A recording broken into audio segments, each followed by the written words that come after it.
பேதுரோட சிறையிருப்பை பற்றி நம்ம பார்க்குறோம். பேதுருவை சிறைப்பிடித்து வைத்திருந்தார்கள்.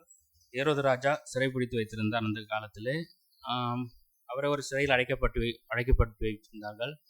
கையில் 2 விலங்குகள், திரும்ப 2 காவல்காரர்கள் அவர்களுக்கு. அப்படி அவரை சிறைப்பிடித்து ஒரு கூண்டுக்குள்ளே அடைச்சி வச்சுருந்தாங்க. அப்போது பார்த்தா ஆண்டவர் தூதர்களை அனுப்பி அவங்கள அந்த சிறையிருப்புலேருந்து விடுதலாக்கி கொண்டு வராரு. எப்படின்னு பார்த்தா அவருங்க 2 கையில் அந்த விலங்கு 2மே போயிடுது. அப்புறம் அந்த ஜெயிலு திறந்துடுது. அந்த 2 காவல்காரர்களையும் தாண்டி வெளிப்புறத்திலே வந்து நிற்கிற அளவுக்கு ஆண்டவரோட அந்த மாதிரி நின்னாங்க. அப்போ இதெல்லாம் பார்க்கும்போது அவருக்கு ஒரு சொப்பனமாகவே தெரியுது, இது எப்படி நடந்துச்சு அப்படின்னு சொல்லிட்டு. அதுபோல தான் நாமும் நிறைய விஷயத்தில் நிறைய பாடுகள் கஷ்டத்தில் இருக்கும்போது கூட நம்ம ஆண்டவர்கிட்ட ஜெபித்து ஒன்று நடக்கும்போது நமக்கு அது ஆச்சரியமாக இருக்கும், எப்படி இந்த மாதிரி நடந்துச்சு அப்படிங்கிறது மாதிரி. ஏன்னா நமக்கு அவ்வளோ சீக்கிரம் நடக்காத காரியம். சில பாவக்கட்டுகளில் இருந்தால் நம்ம நடக்கவே நடக்காது. இது எப்படி நம்ம இந்த பாவத்துலேருந்து விடுதலை முடியும்னு நினச்சிட்டு இருக்கோம். கடன் பிரச்சனை அந்த மாதிரி தான். கடன் பிரச்சனை, ஒரு 10 லட்ச ரூபாய் கடன் இருந்தால் கூட நம்ம யோசிப்போம், இந்த கடன்லேருந்து எப்படி வர முடியும். அப்போ ஒரு விடுதலை நமக்கு ஆண்டவர் கொடுக்கும்போது நம்ம அதை எதிர்பார்க்கவே முடியாது. இது எப்படி நமக்கு கிடைச்சிச்சுன்னு அப்படி தான் நம்ம பார்ப்போம். அந்த மாதிரி சூழ்நிலை. அதே போல தான் பேதுருவையும் இந்த மாதிரி அவர் வெளில வந்த பிறகு அவருக்கு அது ஒரு சொப்பனமாகவே தெரிஞ்சிச்சு, எப்படி நம்ம விடுதலை பண்ண முடியாது, எப்படி நம்ம வெளியில் வர முடிஞ்சிச்சு, எப்படி ஆண்டவர் நமக்கு இந்த அற்புதத்தை செஞ்சார் அந்த மாதிரி. ஏன்னா அவ்வளோ யாருக்குமே தெரியாத அளவுக்கு அவர் வெளியில் நின்னார். இன்னொன்று பார்த்தோம்னா யோபுல பார்க்கலாம். யோபு 40வது அதிகாரத்தில் நம்ம பார்த்தோம்னா யோபுவோட சிறை, அவர் எவ்வளோ கஷ்டம்னு பார்த்தா அவருக்கு இந்த மேல் பல்ல கூட மூடாத அளவுக்குள்ள ஸ்கின், அது மறைக்க முடியாத அளவுக்கு அந்த மாதிரி உள்ள நிலைமையில தான் அவர் இருந்தார். அப்போ அவரோட ஜெபம், அவரோட நண்பர்களுக்காக ஜெபிக்கும் போது அதை பார்த்து ஆண்டவர் அவருக்கு அந்த சிறையிருப்புலேருந்து அவருக்கு ஒரு விடுதலை கொடுத்தாரு யோபுக்கு. அதுக்கப்புறம் அவருக்கு எல்லாமே இரட்டத்தனையாக இருந்தது. அதை பார்க்குறோம் நம்ம. அதுபோல் அப்போஸ்தலர்ல 12:5 வாசிங்க பாருங்க. பேதுரு சிறையில் இருக்கும்போது சபையார் அவனுக்காக தேவனை நோக்கி ஊக்கமாக ஜெபம் பண்ணிடுறாங்க. நம்மளும் நிறைய பேர் நிறைய ப்ராப்ளத்தில் இருப்போம், கஷ்டத்தில் இருப்போம். நம்ம ஒரு வாழ்க்கை சொல்லும்போது சில பேர் அதை பின்னாடி கிண்டல் பண்ணுவாங்க, அவனோட கஷ்டம் அது அவன் பண்ண பாவத்தினால தான் வரும் அப்படின்னு சொல்லிட்டு. ஆனால் நம்ம அந்த மாதிரி இருக்கக்கூடாது. பேதுருக்காக ஜெபிச்சது மாதிரி நம்மளும் சபையில் கூடி வரும்போது ஒவ்வொரு காலத்துக்காக விண்ணப்பம் கொடுக்கும்போது அந்த ஜெபத்தை நம்ம ஏறெடுக்கும் போது அந்த ஜெபத்தை கேட்ட ஆண்டவர் விடுதலை கொடுக்குறாரு. அது நமக்கு எப்போதுமே அந்த இருக்கணும். யாராவது நம்ம ஒரு கஷ்டம்னு ஒன்று சொன்னால் கூட நம்ம அந்த நமக்காக எடுத்துக்கிட்டு ஆண்டுக்காக நம்ம அந்த ஜெபத்தில் வச்சுக்கணும். அது சங்கீதம் கடைசி வசனத்தை கடைசி லாஸ்ட் 2 வசனம் பாருங்க. நம்ம பட்ட பலன், நம்ம எவ்வளோ சம்பாதிக்கிறோம் எடுக்கிறோம். அப்போ நம்ம அந்த சம்பாதிக்கும் போது நம்ம கடன்கள், அந்த கடன் பிரச்சனையை நம்ம அந்த காசை நம்ம கொடுக்கும்போது நமக்கு அது அப்போ தான் நமக்கு அதோட பலன் தெரியும். அப்போ அந்த மாதிரி நம்ம எப்போதுமே ஒரு கஷ்டம் முதல்ல நம்ம வரும்போது அதை பெருசாக எடுத்துக்கூடாது. அதோட பலன் ஆண்டவர் கண்டிப்பாக நமக்கு கொடுப்பாரு. 2வது சங்கீதம் 126 2வது வசனம் பாருங்க. நம்மளை குறித்து சாட்சி கொடுக்கணும்னா நம்ம தேவாலயத்தில் சொல்றது பெரிய சாட்சி கிடையாது. ஆண்டருக்கு முன்னாடி நம்மளை குறித்து சாட்சி சொல்றதுன்னா புறஜாதிகார் நம்மளை பற்றி சாட்சி சொல்லணும். அதுதான் நமக்கு பெரிய சாட்சியாக இருக்கும். புறஜாதிகார் நம்மளை பற்றி எப்படி சாட்சி சொல்லுவாங்க? நம்மளோட நல் நடக்க, நம்ம ஆண்டருக்குள்ளே இருக்கும்போது நமக்கு அவர் பிரியமாக நடக்கும். அவர் நமக்கு சொன்ன வழியை நம்ம பார்த்துக்கிட்டாலே புறஜாதிகார் நம்மளை பற்றி சாட்சி கொடுப்பாங்க. நான் 2016 20 அந்த காலகட்டத்தில் ஒரு பிராமின் வீட்டில் ஹோம் கேராக நான் ஒர்க் பண்ணிட்டு இருந்தேன். இந்த டைமில் பார்க்கும்போது அவங்களுக்குள்ள ஒரு அண்டர்ஸ்டாண்டிங்னா அவங்களுக்கு ஒரு பையன் புதுசாக அவங்க இதில் ரெண்டு பையனாக வரும்போது அவங்களுக்கு ஓகே, அவங்களோட கலாச்சாரத்தெல்லாம் பின்பற்ற பையனாக இருக்கும்போது அவங்களுக்கு ஓகேவாக இருக்கும். நம்ம போகும்போது புதுசாக பார்ப்பாங்க, எப்படி இந்த பையன் பார்ப்பான், இப்படியெல்லாம் இருக்குமே நமக்கு. அப்புறம் அந்த பேஷண்ட்டை நம்ம கோயில் கூட்டிகிட்டு போனால் உள்ளே வருவானா மாட்டானான்னு அப்படி பல சந்தேகங்கள் அவங்களுக்கு இருக்கும். அப்போ அந்த இடத்துல நான் போய் ஒரு பணிக்காக போகும்போது ஆரம்பத்தில் அவங்க என்னை எந்த மாதிரி எடுத்துக்கிட்டாங்கன்னு தெரில. போக போக பார்த்தா அப்போது நான் கொஞ்சம் ரசிக்கப்பட்ட டைமில் பைபிள் எப்போதுமே வாசிச்சுட்டு இருப்பேன். அப்போ காலைல 6 மணிக்கு எழுந்திரிச்சு வாசிக்கும் போது எனக்கு ஒரு பயம், அவங்க பார்த்தா ஏதாவது சொல்லிடுவாங்களோன்னு சொல்லிட்டு மறைச்சி வச்சு தான் வாசிக்க ஆரம்பித்தேன். அப்புறம் ஒரு நாள் பார்த்துட்டு என்னப்பா வாசிக்கிறியா, வாசி பரவாயில்ல அப்படின்னு சொன்னாங்க. அது என்ன மனசுலேருந்து சொன்னாங்கன்னு தெரியல. ஏன்னா அவங்களும் அந்த டைமில் வந்து அவங்களோட பகவத்கீதையும் எடுத்து படிச்சுட்டு இருப்பாங்க. அப்போ கொஞ்சம் கொஞ்சமாக டிஸ்கஸ் பண்ண ஆரம்பிப்பேன் அவங்கக்கிட்ட, பைபிளை பற்றியெல்லாம் கொஞ்சம் கொஞ்சமாக டிஸ்கஸ் பண்ணுவோம். பண்ணிட்டு போக போக அந்த பேஷண்ட்டுக்கு எப்படியாவது நம்ம ஆண்டரை பற்றி சொல்லணுமேன்னு சொல்லிட்டு ரொம்ப பிரயாசப்பட்டேன். அவருக்கு கொஞ்சம் ஸ்ட்ரோக்கு, கொஞ்சம் பேச முடியாது. போக போக அவர்கிட்ட கொஞ்சம் நாளாக போயிட்டு மார்னிங் 6 மணிக்கு தியானிக்கும் போது முன்னாடி மோகன் சாஸோட மெசேஜ் சத்தியம் டிவியில் 6 மணிலேருந்து 6:30 மணி வரைக்கும் போடுவாங்க. சரி, அதை எடுத்து டெய்லி பார்ப்பேன் நான். அப்போ அந்த அம்மாவுக்கு, அந்த வீட்டில் இருக்க அம்மாவுக்கு கொஞ்சம் காது கொஞ்சம் கேட்காது. அப்போ என்ன பண்ணுவேன், கொஞ்சம் சவுண்டை ரூமை சாத்தி வச்சுட்டு சவுண்டை கொஞ்சம் லவுடாக வச்சுருவேன், அவருக்கு கேட்கட்டுமே அப்படின்னு சொல்லிட்டு. அப்போ அவர் கேட்டுகிட்டே இருப்பார். அதை கேட்டுட்டு இருக்கும்போது அந்த கடைசி ஜெபம் வரும்போது அழுவார், அந்த பேஷண்ட் அழுவார். அப்போ எனக்குள்ள மனசுக்குள்ள ஆண்டவர் பேசுகிறாருக்குள்ளே இருக்குது, எப்படியாவது கொஞ்சம் ரசிக்கப்பட்டு இவர் வந்துட்டு அவங்க ஃபேமிலியில் உள்ளவங்க கொஞ்சம் பேராவது நம்ம ஆண்டருக்குள்ளே வருவாங்களேன்னு எனக்கு அந்த ஒரு வாஞ்சி அப்படி கண்டிப்பாக இருந்துச்சு. போக போக அவர் வந்து நான் அவருக்கு பண்ணுற இந்த மாதிரி எல்லாம் பண்ணி கொடுக்கும்போது, அப்புறம் ஆண்டரை பற்றி பக்கத்தில் இருக்க அவர்கிட்ட பைபிளை வாசிப்பேன். ஏதாவது யாராவது பைபிளில் யாராவது உடம்பு சரியாகி நல்லா வந்தவங்கள பற்றி வாசிப்பேன். அதெல்லாம் கேட்பார். கேட்டுட்டு அவர் வாய் பேச முடியலைன்னா கூட அவங்க கிட்ட வந்து என்னை பற்றி சொல்லுவார். அந்த பையனுக்கு சாப்பாடு கொடு, அவனுக்கு ஏதாவது கொடு, எடுன்னு சொல்லிட்டு. இப்போ அவங்களுக்கு ஆச்சரியமாக இருக்கும். ஒரு பேசக்கூட முடியாது, தன் மகன் பக்கத்தில் இருப்பான், பேர பிள்ளைங்க இருப்பாங்க, அவங்களெல்லாம் கூப்பிட மாட்டார், என்ன கூப்பிடுவார். அப்படி இதெல்லாம் பார்த்து அந்த வீட்டில் அவங்களுக்குள்ள இந்த பையன் நல்ல பையன், இவன் கிறிஸ்டின்குள்ளே இருக்கான், ஆண்டருக்குள்ளே இருக்கிறான், அப்போ இந்த பசங்கள்லாம் நல்லா தான் இருப்பாங்க, இப்படி தான் இருப்பாங்கன்னு சொல்லிட்டு அவங்களுக்கு அவ்வளோ விசுவாசம். யார் ஃபேமிலிங்க வந்தாலும் என்னை பற்றி அவங்க முதல் சாட்சி கொடுத்துருவாங்க. இந்த பையன் வந்து ஆண்டருக்குள்ளே இருக்கிறான், ஃபுல்லாக பைபிள் தியானம் பண்ணிகிட்டே இருக்கிறான், எடுத்துகிட்டே இருக்கிறான், நம்மளை பற்றி நிறைய டிஸ்கஸ் பண்ணிக்கிறான், பைபிளில் அந்த நிறைய பேர் பற்றி சொல்கிறான்னு சொல்லிட்டு. அப்போ நம்மளோட சாட்சியும் இப்படி தான் இருக்கணும். புறஜாதிகள் வந்து நம்மளை பற்றி சாட்சி கொடுக்கணும். நம்ம அதுக்கு என்ன பண்ணணும்னா, நம்ம படிக்கிறது போல் ஆண்டவர் என்ன சொல்லியிருக்காரோ அந்த வழியில் நடந்தாலே அவங்க வந்து சாட்சியாக இருப்பாங்க, நம்மளை பற்றி சாட்சி சொல்லுவாங்க அவங்க. அப்போ நம்ம ஆண்டரோட வழியில் இருக்கணும். அவர் சொல் பேச்சை கேட்டு அவரோட வழியில் தியானிக்கும் போது ஆண்டவர் நம்மளை பற்றி புறஜாதிகளும் சாட்சி கொடுப்பாங்க. ஹல்லேலூயா. அருமையான சங்கீதம், அப்படித்தானே? அருமையான சங்கீதம். நான் திரும்பவும் சொல்கிறேன், நான் சத்தியம் பெறத்தை காட்டுறேன். அப்புறம் நான் சில விஷயங்கள் பேசணும்னு சொல்லி எடுத்தது 126 சங்கீதத்தில் எனக்கு இந்த ரெண்டு வசனம் எனக்கு ரொம்ப பிடிச்சிருந்தது. கண்ணீரோடு விதைக்கிறவர்கள் கர்த்தர் நம் நடுவில் இருக்கிறாருங்கிற நான் விசுவாசிக்கிறேன். ஹல்லேலூயா, ஹல்லேலூயா, ஹல்லேலூயா. ஏன்னா அந்த அந்த ஒவ்வொருத்தருக்குள்ள ஒரு இது வருது பாருங்களா, ஒரு ஒன்னஸ் வருது பாருங்கள். நம்ம என்ன ப்ரிப்பேர் பண்ணுறோம் அதை வந்து அடுத்தவங்க வந்து அதை எடுக்கிறாங்க. சங்கீதம், சகோதரனுக்காண்டி ஜெபித்து கொள்ளுங்கள்.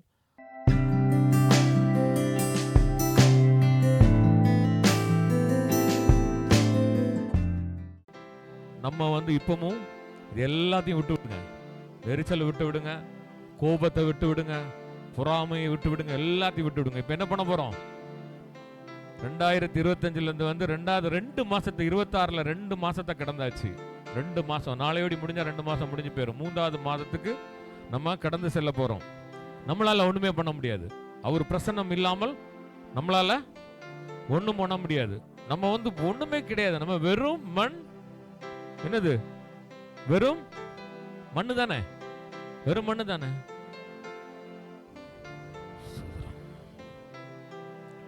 என்னால் ஒன்றும் கூடாதென்று என்னை நான் தந்து விட்டேன். என்னால் ஒன்று கூடுமென்று என்னை தான் நம்பியுள்ளேன். என்னால் ஒன்றோ என்னை நான் தந்து விட்டே, உம்மால் எல்லா கூடுமென்று என்னை நான் நம்பியுள்ளேன். எல்ஷடாய் சர்வவல்லவரே, எல்லாம் செய்பவரே, இல்லாதவைகளை இருக்கின்றதாய் வரவழைப்பவரே,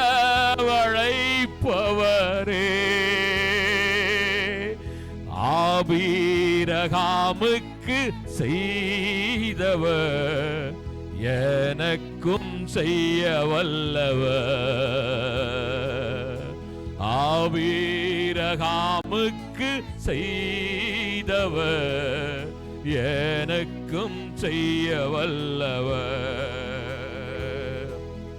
என்னால் ஒன்றும் கூடாதென்று என்னை நான் தந்து விட்டேன், உம்மால் எல்லாம் கூடும் என்று உம்மை நான்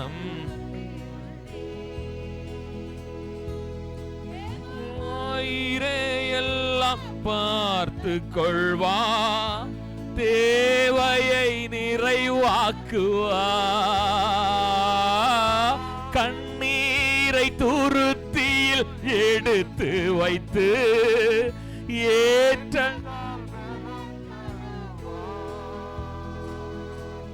யெகோவாயிரே எல்லாம் பார்த்து கொள்வா, தேவையை நிறைவாக்குவா,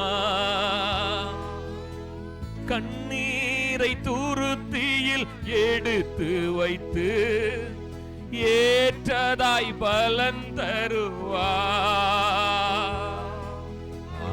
ஆளை கழிப்பாய் மாற்றினவர் என்னையும் மாற்றிடுவா, அந்நாளை கழிப்பாய் மாற்றினவர் என்னையும்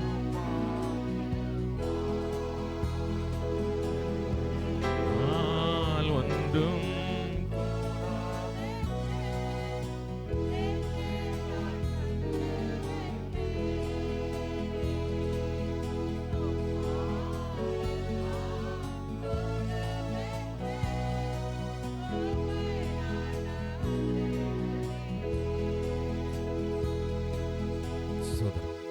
ஹல்லேலூயா, ஹல்லேலூயா, ஹல்லேலூயா.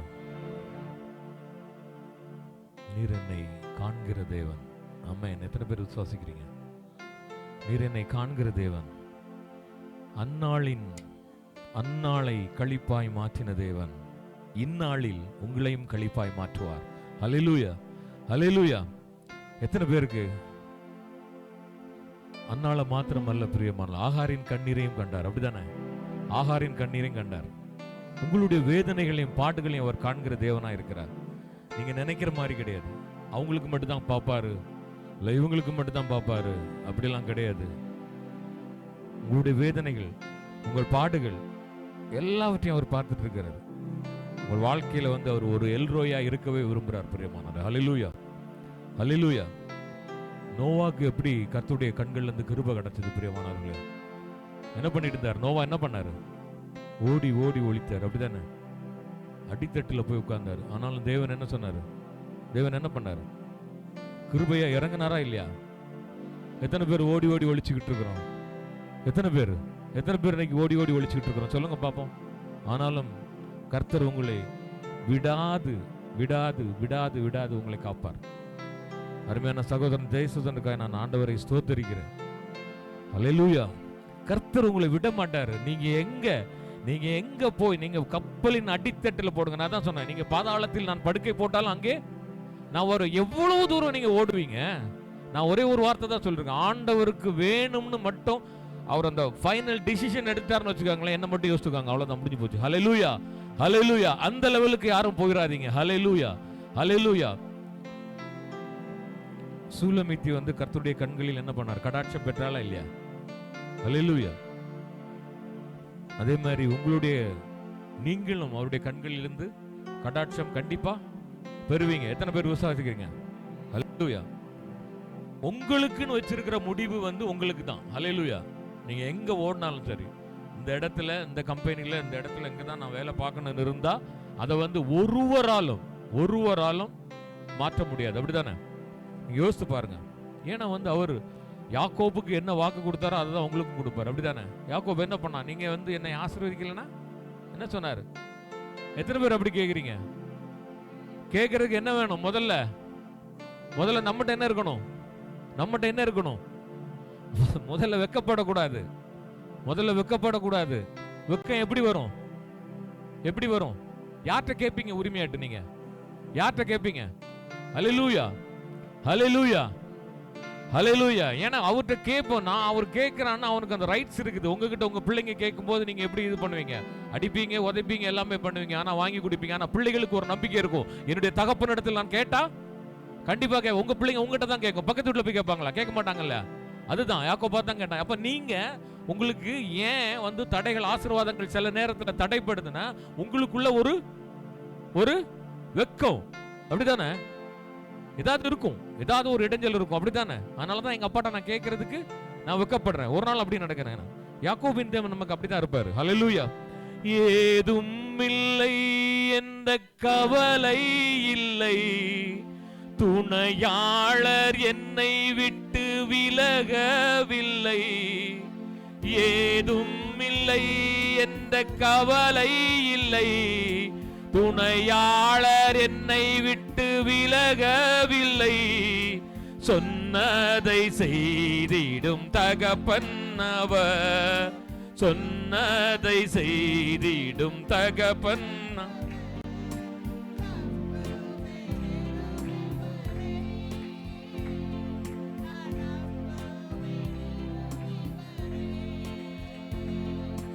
நம்புவேன் இறுதி வரை,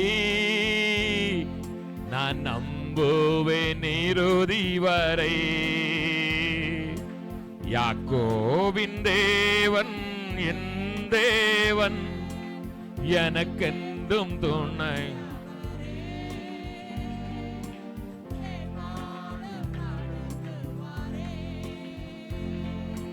என் ஓட்டத்தில் நான் தனிமையில்லை, தேசித்தவர் என்னை வெறுக்கவில்லை.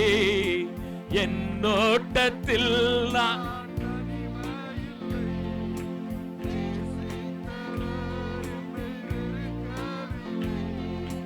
தகப்பன் வீட்டில் கொண்டு சேர்த்திடுவா, தகப்பன் வீட்டில் கொண்டு சேர்த்திடுவா. நம்புவேன் அவர் இவரை, நான் நம்புவேன் இறுதிவரை, நம்புவேன் இறுதிவரை, நான் நம்புவேன் இறுதிவரை. ஹல்லேலூயா, ஹல்லேலூயா. எத்தனை பேர் விசுவாசிக்கிறீங்க? நம்புவேன் நான் அவரை இறுதி வரை. அப்படித்தானே? ஒருவேளை நம்ம இருக்கும்போது நிறைய நேரம் நம்ம சபையில நம்ம பார்க்கும்போது இந்த துதி வேளையில் அப்படி ரொம்ப அமைதியா இருப்பீங்க. நம்ம ஒவ்வொருத்தரும் சொல்லுவாங்க, கைகளை கொண்டு வந்திருக்கிறீங்களா, வாயிலை கொண்டு வந்திருக்கலாம். துதிக்க முடியாதபடி சில தடைகள் இருக்கும் நம்முடைய வாழ்க்கையில. அப்படித்தானே? சூழ்நிலைகள் உங்களை நெருக்கும். ஏன்னா ஒருவேளை எல்லாருமே ஃபுல் சந்தோஷத்திலே இல்லை இங்கே ஃபுல்லா எல்லாமே அந்த சாட்டிஸ்ஃபைடான மாதிரி யாருமே இருக்க. மனிதனுக்கு ஒரு நாளும் சாட்டிஸ்ஃபைடே ஆகவே மாட்டான். அப்படிதானே? ஏதாவது ஒரு தேவைகள் இருந்துகிட்டே இருக்கும். ஆனா ஆண்டவர், எத்தனை பேர் விசுவாசிக்கிறீங்க? உங்கள் புலம்பலை ஆண்டவர் ஆனந்த களிப்பை மாற்றுவார். ஹல்லேலூயா.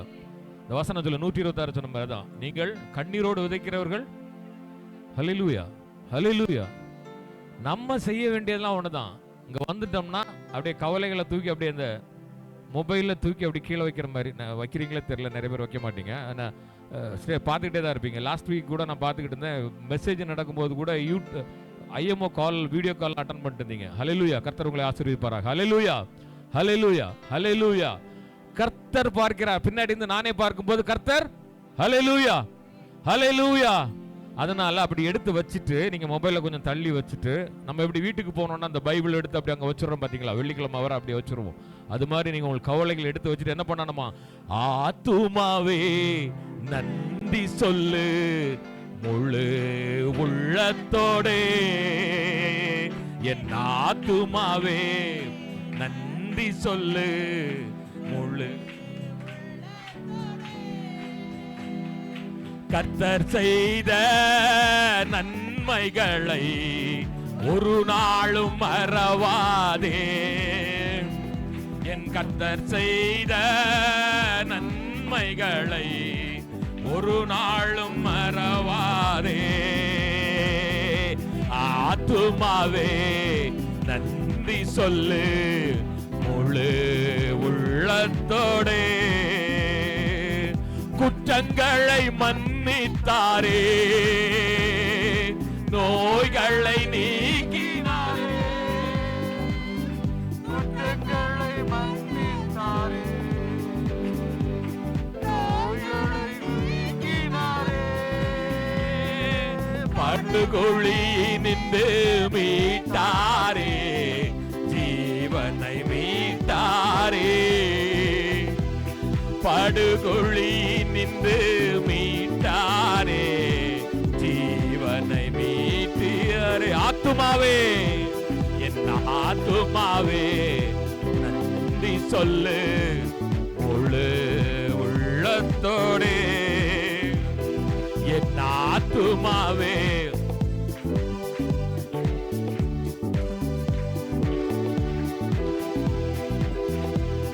கிருபை இரக்கங்களா மணிமுடி சூட்டுகின்றார். கிருபை இரக்கங்களா மணிமுடி சூட்டுகின்றார். வாழ்நாளெல்லாம் நன்மைகளா திருப்தியாக்குகின்றார். வாழ்நாளெல்லாம் நன்மைகளால் திருப்தியாக்குகிறார். ஆத்துமாவே நன்றி சொல்லு முழு உள்ளத்தோடே. என் ஆத்துமாவே நன்றி சொல்லு முழு உள்ளத்தோடே.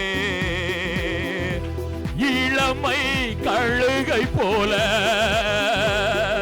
புதிதாக்கி மகிழுகிறார். இளமை கழுகை போல புதிதாக்கி மகிழுகிறார்.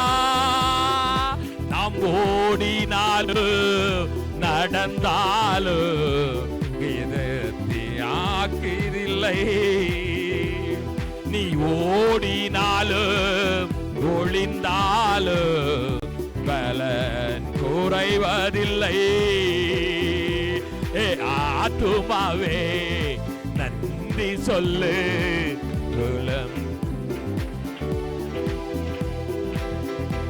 ஆத்துமாவே நன்றி சொல்லு முழு உள்ளத்தோடே. கர்த்தர் தம் வழிகள் எல்லாம் மோசேக்கு வெளிப்படுத்தினார். கர்த்தர் தம் வழிகள் எல்லாம் மோசேக்கு வெளிப்படுத்தினார். அதிசய செயல்கள் காணச் செய்தார், ஜனங்கள் காணச் செய்தார். அதிசய செயல்கள் காணச் செய்தார், ஜனங்கள் காணச் செய்தார். ஆத்துமாவே நன்றி சொல்லு முழு உள்ளத்தோடே. என் ஆத்துமாவே நன்றி சொல்லு முழு உள்ளத்தோடே. என் ஆத்துமாவே நன்றி சொல்லு உள்ளத்தோடே. ஹல்லேலூயா, ஹல்லேலூயா, ஹல்லேலூயா. கர்த்தர் தம் வழிகள் எல்லாம் மோசேக்கு மாத்திரம் வெளிப்படுத்த மாட்டார் பிரியமானவர்களே. ஹல்லேலூயா, ஹல்லேலூயா. எத்தனை பேர் உடைந்து வந்திருக்கீங்க எனக்கு தெரியாது.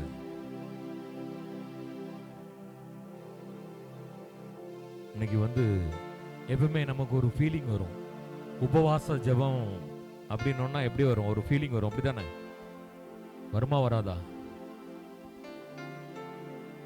ஏற்கனவே நம்ம ஆலயத்துக்கு வரும்போது இருக்க பிரச்சனைகள் எல்லாத்தையும் கொண்டு வருவோம். கொண்டு வந்து தெய்வ சமூகத்தில் ஊற்றி விட்டு திரும்பி போகும்போது நம்ம ஆனந்த களிப்பாய் நம்ம போவோம். அப்படிதானே? ஆண்டவர் சொல்றாரு, உன் விண்ணப்பங்களை நான் கேட்டேன்னு சொல்றாரு. ஹல்லேலூயா, ஹல்லேலூயா. கொஞ்சம் வால்யூம் குறைங்க, வால்யூம் கொஞ்சம். ஹல்லேலூயா. இன்னும் கொஞ்சம் குறைக்கலாம். ஹல்லேலூயா. நம்ம பண்ண வேண்டியதெல்லாம் என்ன தெரியுமா? ஒருவேளை எத்தனை பேர் நீங்க பாரமா வந்திருக்கீங்கன்னு எனக்கு தெரியாது. வேதனைகள் மத்தியில் வந்திருக்கலாம். ஒருவேளை நான் சொன்ன மாதிரி அந்த பாரங்கள் எல்லாம் சுமந்துட்டு இருந்து நம்ம விண்ணப்பம் வைக்கணும், சபையில போய் நம்ம ப்ரேயர் பண்ணணும் வந்திருக்கலாம். எங்க வந்திருக்கோம்? யாரை பார்க்க வந்திருக்கிறோம் நம்ம? ஹல்லேலூயா. அவரை மாத்திரமே நம்ம பார்க்கணும். ஒன்றும் இல்லை, உலகம் 1000 சொல்லும், நீ மோசமானவன், நீ ஆகாதவன் சொல்லும். ஆனா வசனம் தெளிவாய் சொல்லுகிறது, ஆகாத இந்த தள்ளின கல்லே. ஹல்லேலூயா, ஹல்லேலூயா. உங்களை குறித்து ஒரு தேவன் ஒரு திட்டம் வச்சிருப்பாருன்னா அதை யாராலையும் தடுக்க முடியாது. பிரியமானவர்கள், நீங்க எடுக்க வேண்டியதெல்லாம் எங்க தெரியுமா? மனிதர்களுடைய முகத்தை பார்த்து அல்ல.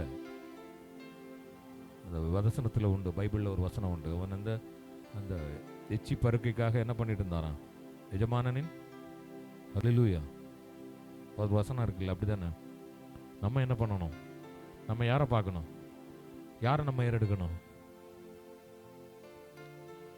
வேதனைகள் இருக்கும் பிரியமானவர்களே. உறவுகள், நீங்கள் நேசித்த உறவுகள் உங்களை கைவிட்டிருக்கலாம். கூடவே இருந்தவங்க உங்களை ஒதுக்கி உதாசனப்படுத்திருக்கலாம். இல்லை உங்கள் கணவர் உங்களை உதாசனப்படுத்திருக்கலாம். உங்கள் மனைவி உங்களை உதாசனப்படுத்த, உங்கள் குடும்பங்களுக்கு நீங்க பாருங்களேன், நீங்க உதவி செஞ்சீங்கன்னா உங்களை நல்லவங்கன்னு சொல்லுவாங்க. நீங்க கொஞ்சம் ஏதாவது இது பண்ண உங்களுடைய கஷ்டங்கள், வேதனைகள் அவங்களுக்கு தெரியாது. நம்ம நினைச்சிருக்கிறோம் இந்த தேசத்துல இருக்கணும். எத்தனை பேர் சேலரி இல்லாம, ஒழுங்கா ரெகுலர் சேலரி இல்லாம இருக்கிறோன்னு. அது நமக்கும் சிலவங்க வெக்கப்பட்டு வெளியில சொல்ல மாட்டாங்க. ஆனா அப்படி எத்தனை உடைந்த உள்ளங்கள் இருக்கிறீங்க. ஹல்லேலூயா. இக்காம டிரான்ஸ்ஃபர் ஆகாம, ஒருவேளை வந்த இடத்துல வேலை கிடைக்காம, இல்லை முயற்சிகள், பிள்ளைகளுடைய திருமண காரியங்கள், பிள்ளைகளுடைய படிப்பு காரியங்கள், பிள்ளைகளுடைய எதிர்காலங்கள் குறித்து ஒவ்வொருவரும் ஒருவித வேதனைகள் மத்தியில் இருக்கும்போது, ஆனால் ஊரில் உள்ளவங்களுக்கு என்ன தெரியும்? நீ மாப்பிள்ள நீ கொஞ்சம் பணம் அனுப்புன்னு சொல்லும்போது, இல்லைன்னு சொல்லும்போது அவங்க என்ன சொல்லுவான்? அவன் எல்லாமே நல்லா தான் இருக்கிறான், நமக்கு அனுப்பலன்னு. மனிதர்கள் 1000 சொல்லலாம். ஆனா உங்களை வெறுக்காத ஒரு நேசர் உண்டு பிரியமானவர்கள். ஆனா நீங்க என்ன பண்ணணும் தெரியுமா? அவர் வெறுக்க மாட்டார். ஆனா நீங்க பண்ணணும் என்ன தெரியுமா? அவரையே ஏறெடுக்கணும், அவரே எடுக்கணும், அவரே ஏறெடுத்து அவர் கண்களை பார்க்கணும். அவர் கண்களை தான் தயவு கிடைக்கும். ஹல்லேலூயா.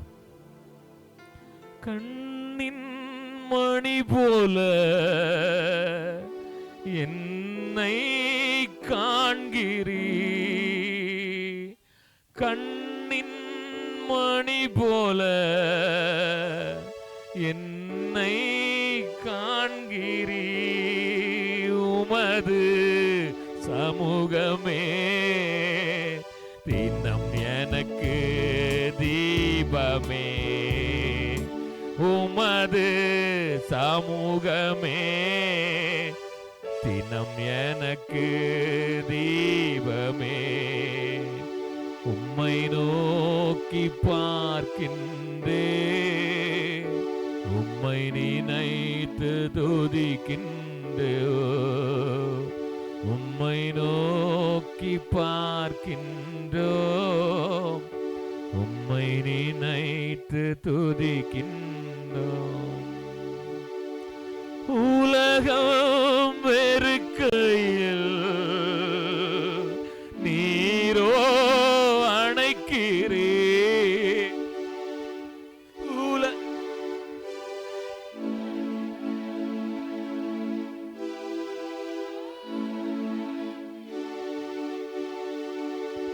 உமது அணைப்பிலே அந்த வெறுப்பை மறக்கிறே,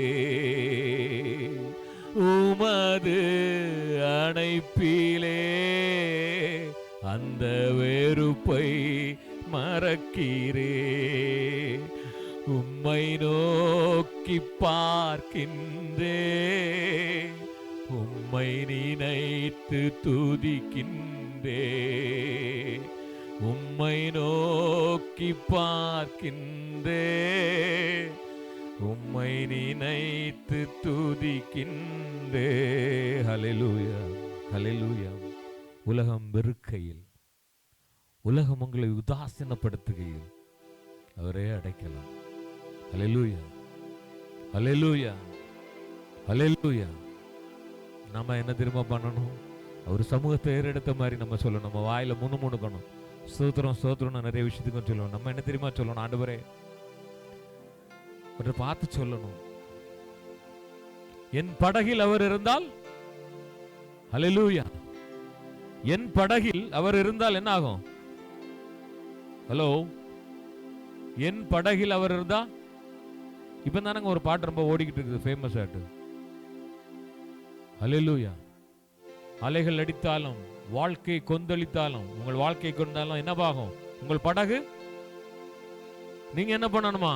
துதிகள் ஓயாதில்ல. நீங்க துதிக்காம இருக்கக்கூடாது. ஹல்லேலூயா. நீங்க என்ன தெரியுமா சொல்லணும்?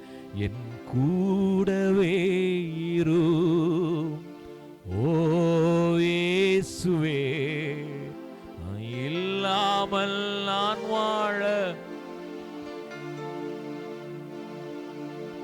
பக்கத்திலே இரு ஓ இயேசுவே, நீர் இல்லாமல் நான் வாழ முடியாது. ஹல்லேலூயா, ஹல்லேலூயா. இந்த வார்த்தையை ஒவ்வொரு நேரம் நம்ம வச்சுக்கிட்டோன்னு வச்சுக்கோங்க. நீங்க என்ன பண்ணணும்? என் கூடவே யார் இருக்குன்னு விரும்பணும்? இயேசு இருக்கணும்னு விரும்பும்போது என்ன ஆகும்? உங்களிடத்தில் வந்து தேவன் உங்களை ஆசீர்வதிப்பார். ஹல்லேலூயா. எத்தனை பேர் விசுவாசிக்கிறீங்க? அவர் என் கூடவே இருக்கணும், அவர் என் கூடவே இருக்கணும். உங்கள் இருதயத்தின் வாஞ்சைகளை தேவன் நிறைவேற்றுவார். தேவன் தாமே நம்ம ஒவ்வொருவரையும் ஆசீர்வதிப்பாராக.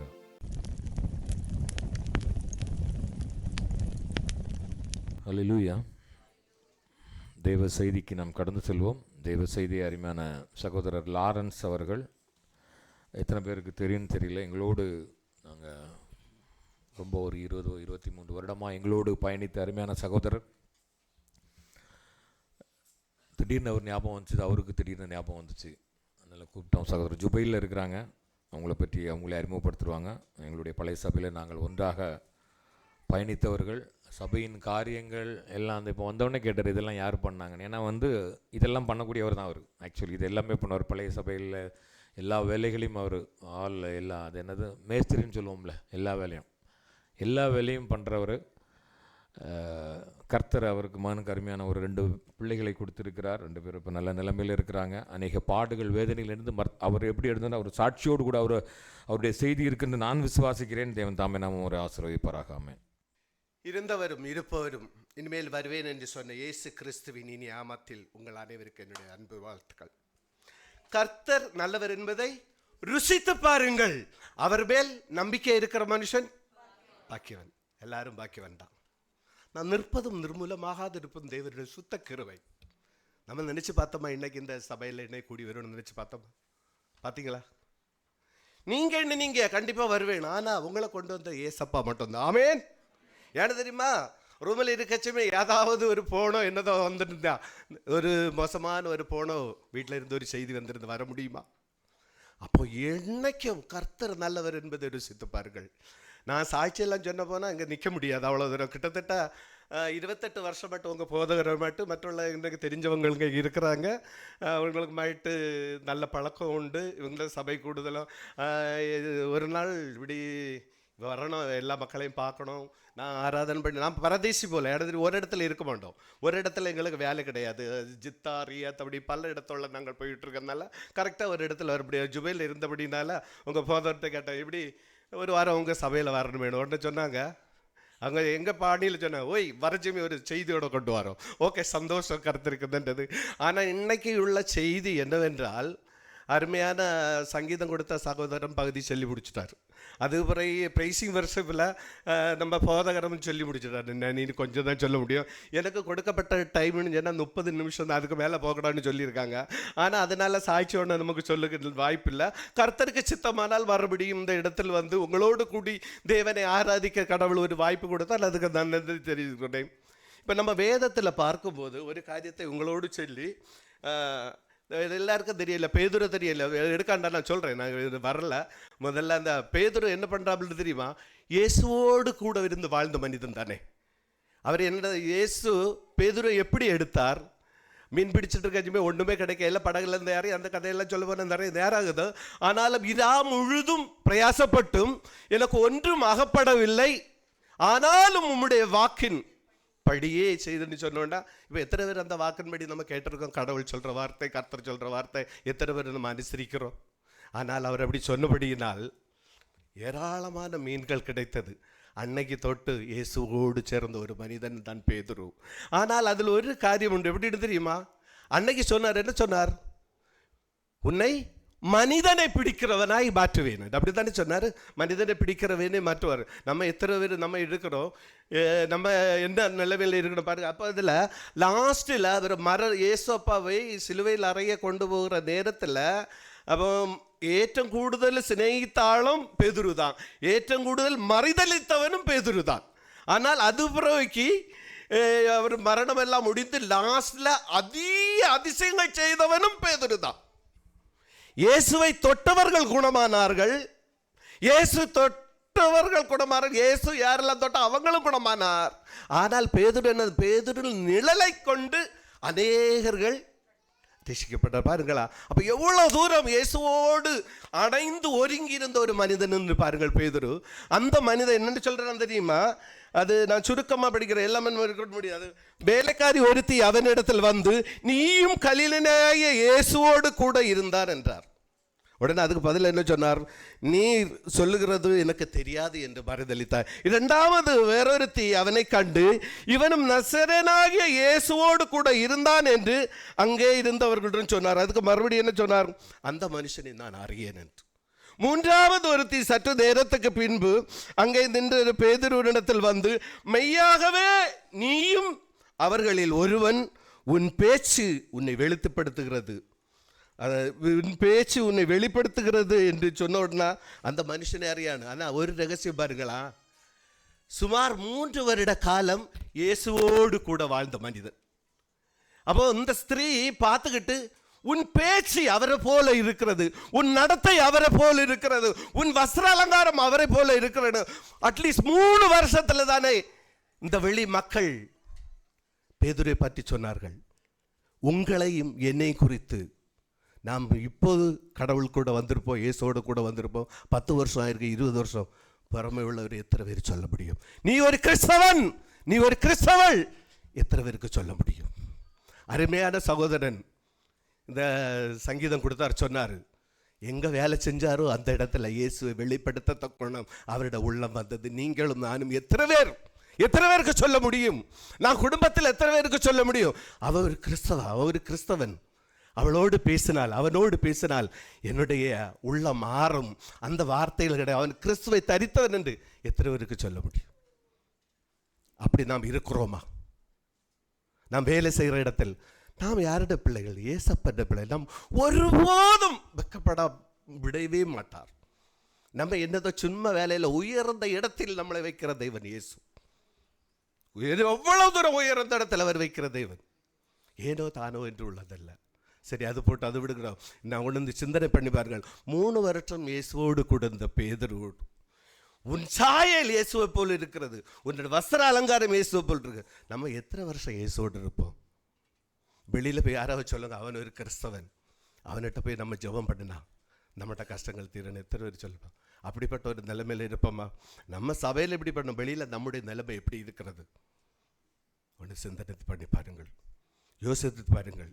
நாமும் இயேசுவோடு கூட சேர்ந்து வாழ வேண்டும், இயேசுவை தரித்து கொள்ள வேண்டும். போதகர் சொன்ன போல முதல்ல நம்ம அதிசயங்கள் நடக்க வேண்டியது நம்மட குடும்பத்தில், நம்மட ஃபேமிலியில், அதுக்கு பிறகு தான் வெளியில். நம்ம பிள்ளைகளோடு நம்ம இயேசுவை வெளிப்படுத்துகிறோமா? கணவன் மனைவியோடு நம்முடைய இயேசுவை வெளிப்படுத்துகிறோமா? நம்ம எல்லாரும் பார்க்குறக்கும் சொல்லணும், இவன் ஒரு கிறிஸ்தவன், இவனு சும்மா லேசுப்பட்டவன் அல்ல. நீங்கள் என்னதோ ஒரு மற்றவங்கள்கிட்ட தாழ்மையோடு வேலை செய்கிறவர்கள் அல்ல, நீங்கள் உயர்ந்த இடத்தில் வைத்து அழகு பார்க்குறவர் தான் நம்முடைய இயேசு.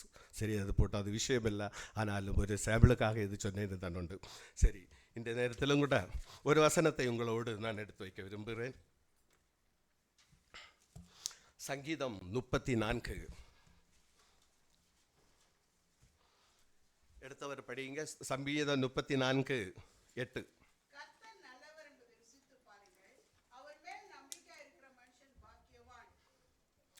கர்த்தர் நல்லவர் என்பதை ருசித்து பாருங்கள், அவர் மேல் நம்பிக்கை இருக்கிற மனுஷன் பார்க்குவான்.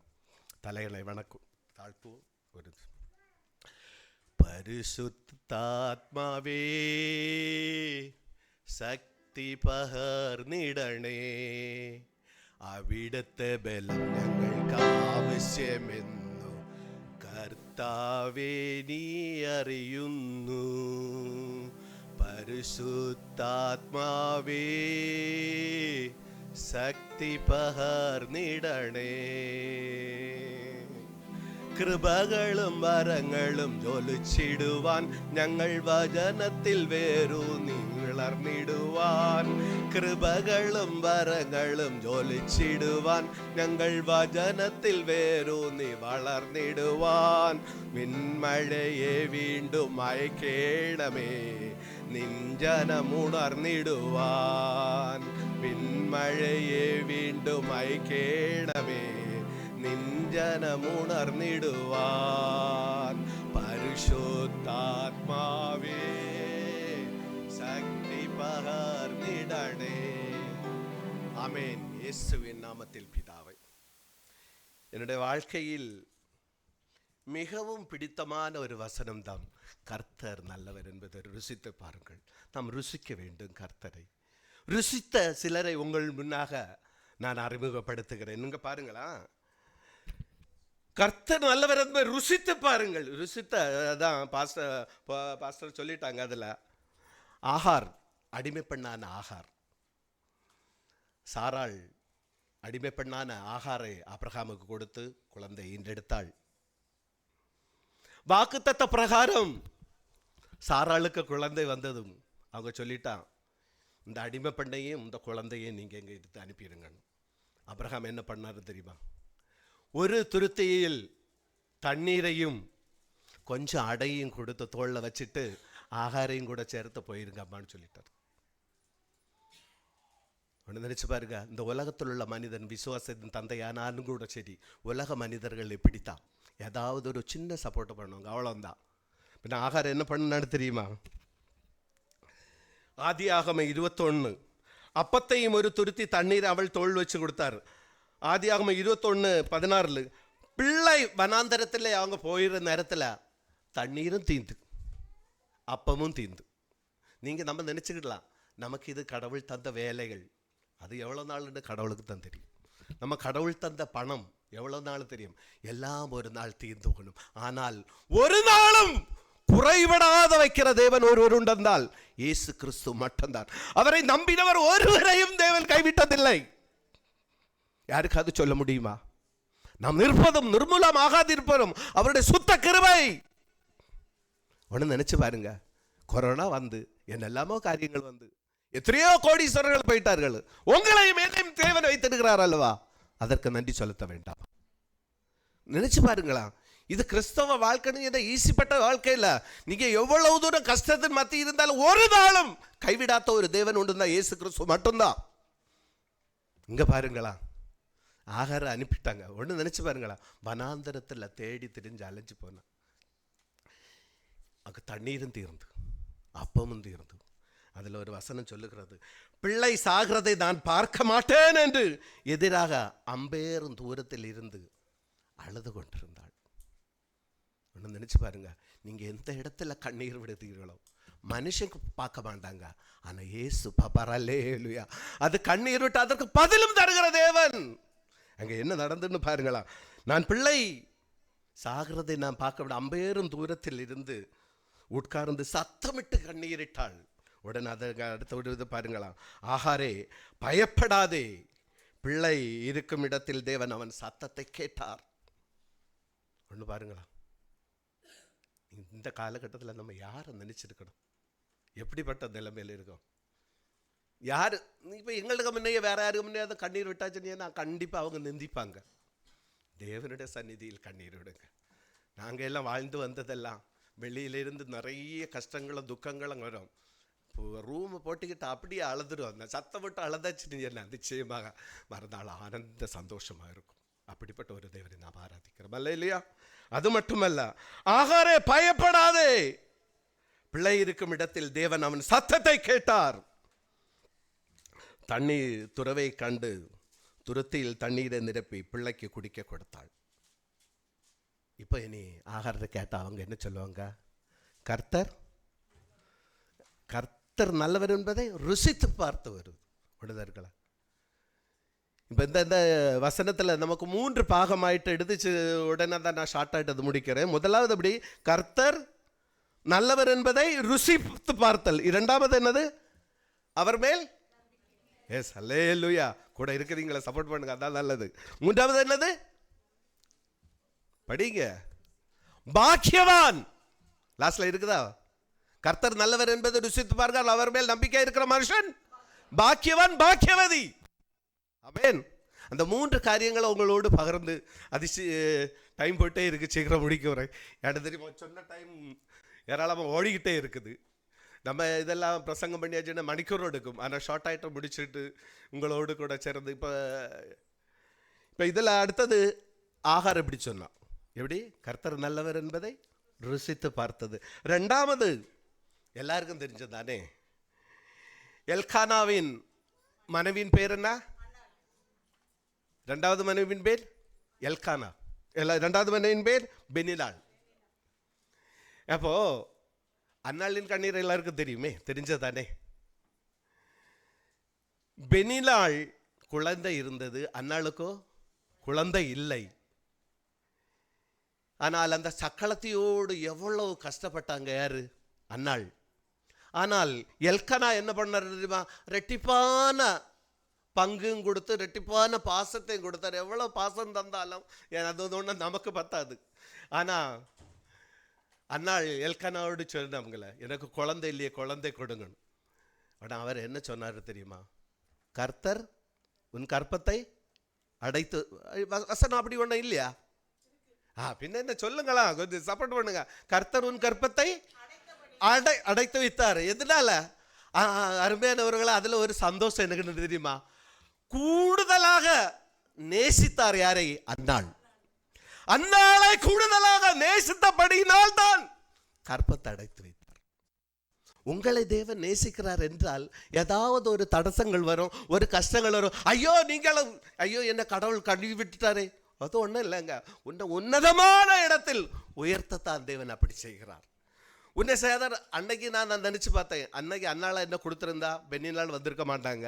ரெண்டாவது அன்னாளை கொடுத்தா அன்னாளுக்கு பிள்ளைகள் எல்லாம் ரோடு வாரமோ கடை வாரமோ திரிச்சிட்டு இருக்கோம். ஆனால் அபிஷேகம் தக்கத்தக்கொண்டு உள்ள பிள்ளையை கொடுக்கும்படியாக தேவன் ஆசீர்வதித்தா. அவன் என்ன போய் செஞ்சான்னு தெரியுமா? அது நம்ம செய்ய வேண்டிய ஒரு கடமை இருக்குது. 1 சபையில் 1 அவள் போய் மனங்கசைந்து மிகவும் அழுது கர்த்தரை நோக்கி விண்ணப்பம் பண்ணினாள். கடவுளை, இயேசுவே, நான் செய்த தப்பெல்லாம், ஆனால் நீர் எனக்கு ஒரு பிள்ளை கொடுப்பீரானால் நிச்சயமாகவே உமக்காக தருவேன் என்று. அவர் ஏசப்பா அப்படி விடுவாரா? எனக்கு பிள்ளை மட்டும் எனக்கு தந்துட்டு அவர் ஒன்றும் கொண்டே இல்லைன்னு. எத்தனை பிள்ளைகள் கொடுத்தார்? 6 பிள்ளைகளை கொடுத்தார். 4 ஆண்களும் 2 பெண்களும். அப்படியாக ஆசீர்வதித்தார். இனிப்போ அண்ணாள்கிட்ட போய் கேட்டாச்சுன்னு நான் என்ன சொல்லுவாங்க? கர்த்தர் நல்லவர் என்பதை ருசித்து பார்த்தேன் என்று சொல்லுவார். எவ்வளோ பெரிய ஒரு அதிசயங்கள் நம்மளோட வாழ்க்கையிலும் கூட. இது ஷார்ட்டாக முடிக்க நம்ம சொல்லி கொண்டு இருந்தால் டைம் போயிட்டே இருக்குது. இப்போ இன்னொன்று நினச்சி பாருங்கள், எவ்வளோ. அது பிறகு பதானியாவுக்கு பெய்யாச்சுன்னு சொன்னால் அங்கே ஒரு குடும்பத்தை பார்க்கல. யார? லாசருவும் அவரோட சகோதரிகளும் பார்த்தாள் மரியாள். அங்கே பார்த்தாச்சுன்னு அது ஒரு விசேஷம். பெத்தானியாவுக்கு ஏசப்பா இன்றைக்கெல்லாம் போகிறாங்களா, சிஷியங்களுக்கு ரொம்ப சந்தோஷம். ஏன்னா தெரியுமா, நம்ம இங்கே சமைக்கிற போல சமைக்கல வேண்டாம், எல்லாமே அவங்க பார்த்து விடுவாங்க. அவ்வளோ பெரிய ஒரு சந்தோஷமான ஒரு வீடு அது. ஆனால் அவ்வளோ தூரம் நேசித்த வீடு. ஆனால் எந்த இடத்துல ஏசப்பா கூடுதலாக நேசிக்கிறாங்களோ அந்த இடத்துல ஒரு கஷ்டம் வந்து. ஆனால் அந்த நேசிச்சுட்டு அவர் கைவிடாத தேவனாகும். அதையும் கூட நான் உங்கள்கிட்ட சொல்கிறேன். அங்கே என்ன ஆச்சுன்னு தெரியுமா? அங்கே போய் பார்த்தாச்சுன்னா லாசருக்கு சொர்வீனை வந்து மரித்து போனான். அந்த ஊராரெல்லாம் என்ன நினச்சிருப்பாங்கன்னு தெரியுமா? இப்போ மரிச்சாச்சுன்னு என்ன, சாயங்காலம் ஏசப்பா வந்து அவர் உயிர் தழுதுறாரு, அவ்வளோதான் காரியங்கள். 1 நாள், 2 நாள், 3 நாள் அந்த வீடை எவ்வளவு தூரம் கேவலம் பண்ணிட்டு. பைபிள் எடுத்துட்டு நீ எங்கள் சபைக்கு போனியே, உனக்கு என்ன நடந்தது? அவன் பைபிள் எடுத்து நீ ஆராதனைக்கு போனி, உனக்கு என்ன நடந்தது? இப்படி தானே நடந்தது. எவ்வளவு தூரம் கிண்டல் பண்ணியிருப்பாங்க, என்னெல்லாம் பண்ணியிருப்பாங்க. ஒன்று நினச்சி பாருங்க. அடக்கம் பண்ணியாச்சு, கல்லறையில் அடைச்சாச்சு. ஏசப்பா வந்து கிடந்தாரு. മാർത്താളും മരിയാളും എതിർക്കൊണ്ട് പോയി. ഇവരുടെ കണ്ണീരെ കണ്ട വേളയിലും കൂടെ യേശു என்ன ചെയ്താർ? അവരോട് ചേർന്ന് കണ്ണീർ വിട്ടാർ. உங்களோட துக்கத்தை கண்டு கண்ணீர் விடுதல் மட்டுமல்ல, அதற்கு முடிவையும் அவர் செய்து தருவார். அப்படிப்பட்ட ஒரு நல்ல தேவன். அது மட்டுமா, நேர கல்லறை போயிருக்க இடத்துல மார்த்தாள் என்ன சொன்னாங்க? நாருமே நம்மட வாழ்க்கையிலும் கூட எல்லாரும் ஒதுக்கி வைக்கட்டும், அவ்வளோதான், முடிஞ்சுன்னு வைக்கட்டும். குடும்பங்கள் இருக்கலாம், உற்றார் உறவு இருக்கலாம். பாஸ்டர் சொன்னது போல் பைசா அனுப்பலைன்னு ஏன்னா அவங்களுக்கு அடுத்த வர இவன் அழகாயிட்டு விலசிட்டு தெரியாது. நம்ம கஷ்டம் நமக்கு அந்த ஏசப்பாக்க மட்டும்தான் தெரியும். ஒரு யாரெல்லாம் பைசா தான் அந்த உலகத்தில், வேறு ஒன்றுமே இல்லை. அவங்க சொன்னார் நாற்றுமேனு. இயேசு சொன்னார் கல்லை புரட்டி. அவர் அதில் ஒரு அதிசயங்கள் சொன்னார். லாசருவே வெளியில் வா என்று உரத்த சத்தமாயிட்டார். நான் அதை நினைக்கிறதுமே, இவர் யார் இப்படி போயிட்டு ஓடி போய் லாசருவே வெளியில் வான்னு எதுக்கு சொல்லணும்? லாசருவே அவர் என்ன தெரியுமா? உன்னை பேர் சொல்லி அழைக்கிற தேவன். அல்லேலூயா, பேர் சொல்லி அழைக்கிற தேவன். அங்கே போய் வாங்கன்னு சொன்னால் அங்கே கிடக்கிறது எல்லாம் வந்துடும் எழும்பி. அதனால தான் பேர் சொல்லி அழைத்தார், லாசருவே வெளியில் வா என்று. உங்களை ஒவ்வொருவரையும் பேர் சொல்லி அழைக்கிற தேவன்.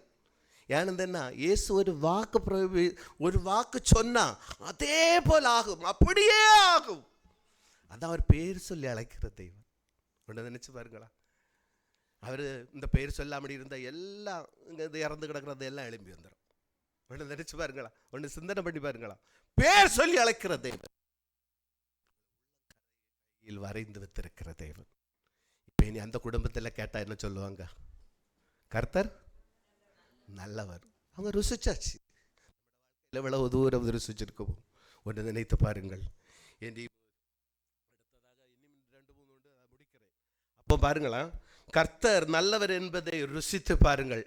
நாம் இயேசுவோடு சேர்ந்து இயேசுவை ஏற்றுக்கொண்டு இருக்கிற நேரத்தில் இயேசு நம்ம எப்படி வழி நடத்துவார்னு தெரியுமா? ஒரு எக்ஸாம்பிள் சொல்கிறேன். நம்ம பார்த்துருப்பீங்க, இந்த பூனை பார்த்துருப்பீங்களே, பூனை தானே, பூனை எல்லாருக்கும் தெரியலையா? மலையாளத்தில் பூனை நோக்கிட்டு வந்து வரைகிறது போல் பூனை பார்த்துருப்பீங்களா? அதை என்ன பண்ணுவான்னு தெரியுமா? அது குட்டிகளை ஈன்றெடுத்த பிறகு அந்த குட்டிகள் 7 8 இருக்குல்ல, அது என்னென்னு தெரியுமா? அப்படியே கழுத்தில் பிடிச்சி அவ்வி கொண்டு போகுமா. ஒரு இடத்துல இல்லை 7 இடத்துல மாற்றுமா. எதனால மாற்றணும் தெரியுமா? சத்ரு வந்து அந்த குழந்தைகளை வஞ்சித்து கொள்ளாதபடிக்கு 7 இடத்துல மாற்றுமா. இப்போ எனக்கும் கஷ்டமாக இருக்கும். அப்படியே களத்தில் பிடிக்கிறது செத்து போகாத சின்னதில்லை, இப்போ ஒன்று நமக்கு தெரியுது இல்லையா?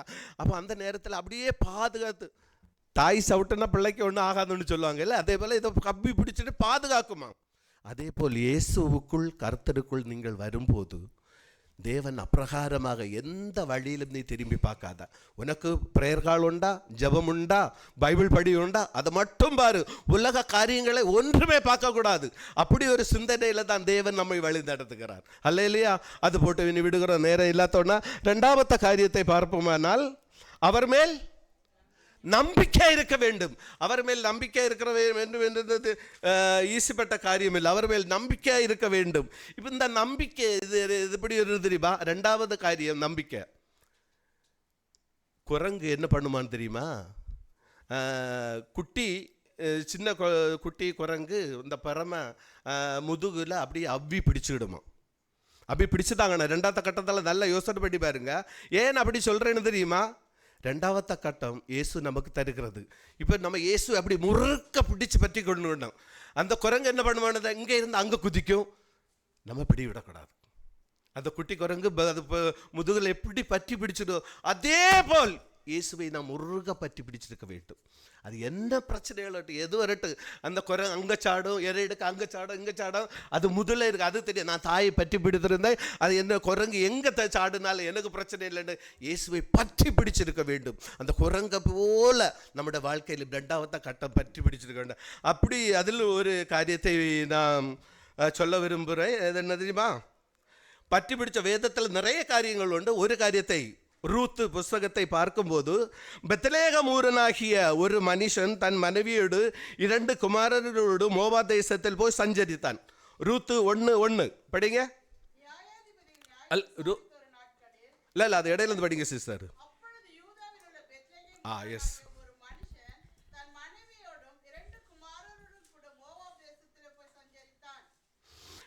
அந்த மன்னனுடைய பேர் ஒரு படிங்க. அந்த மனுஷனுடைய பேர் எலிமெலேக்கு, அவன் மனைவியின் பேர் நகோமி, அவனுடைய 2 குமாரர்களில் ஒருவன் பேர் மக்லோன், மற்றொருவன் கிலியோன்.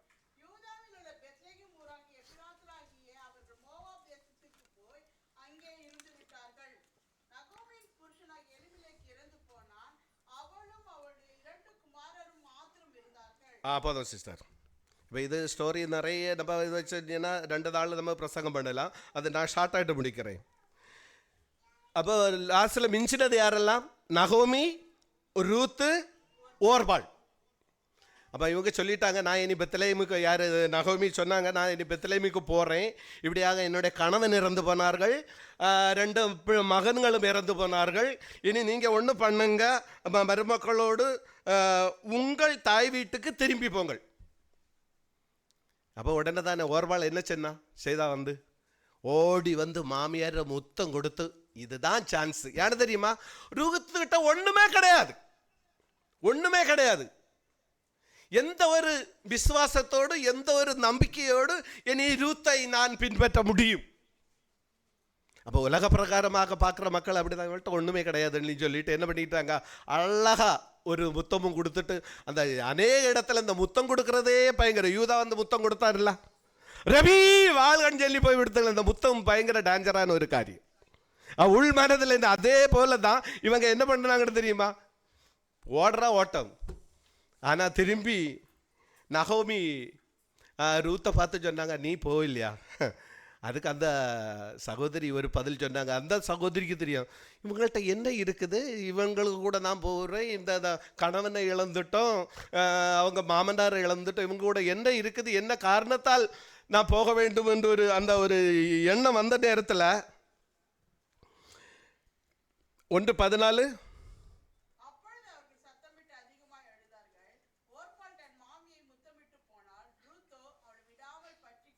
ஆமேன். ரூத்துட்ட என்ன கன்று தான் பற்றி பிடிச்சிருப்பா? ஒன்று நினைச்சு பாருங்க. உங்கள்கிட்ட என்ன இருக்குது? ஒன்றுமே கிடையாதே. என்ன காரணத்தால் பற்று? ரூத்து 1:16 படிங்க. நான் இப்படி, நீர் போகும் இடத்தில் நானும் வருவேன், நீர் தங்கும் இடத்தில் நானும் தங்குவேன், உம்முடைய ஜனம் என்னுடைய ஜனம், உம்முடைய தேவன். இதுல என்ன கிடைச்சது? உன்னுடைய தேவன் என்னுடைய தேவன். ஒன்று நினைச்சு பாருங்க. ரூத்தை நகோமியை பார்த்து அவங்க வரல, நீ யாரு தேவனை வணங்குது? உங்களுக்கு இழப்பு வந்து கஷ்டங்கள் வந்து பிரச்சனை இல்லை, ஆனாலும் நீ வணங்குற தேவனை நம்ம முறுக்க பிடிச்சு கொள்ள வேண்டும். யோசிச்ச என்னதை பார்த்து தான் அந்த ரூத்துட்ட இவங்க போனாங்க. ஆனால் இவர் வணங்குற தேவனை இவள் விசுவசித்தாள். அப்போ நகோமி ஜெபம் இருந்திருக்கும், இயேசு குறித்து சொல்லியிருப்பாங்க, இயேசுபடி அதிசயம் செய்திருப்பாங்க. அழகான ஒரு மாமி எவ்வளோ அழகாக சொன்னாங்க. இதையெல்லாம் அப்படியே மனதில் பிடித்து கொண்டு ரூத்து என்னுடைய மாமியை விடக்கூடாது மட்டுமல்ல, அவர் வணங்குற தேவனை நான் விட்டு விடக்கூடாது என்று சொல்லி, அது பாருங்கள், அது இதில் அழகாக எழுதுகிறது, உம்முடைய தேவன் என்னுடைய தேவன். ஏசப்பா என்னுடைய தேவன். எத்தனை பேருக்கு நமக்கு சொல்ல முடியும்? நீர் வணங்குற உண்மையான தேவன். ஆனால் எவ்வளவு இழப்புகள் இருந்து, ஆனாலும் அதை ஒன்று அவங்க வகை வைக்கல. அது இது அவர் அடுத்தது சொல்றது 1:17, நீர் மரணமடையும் இடத்தில் நானும். சிஸ்டர் படிங்க. மரணம் அல்லாமல்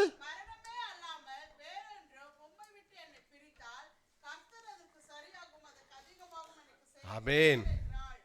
ஒரு விசுவாசத்தை பாருங்களா.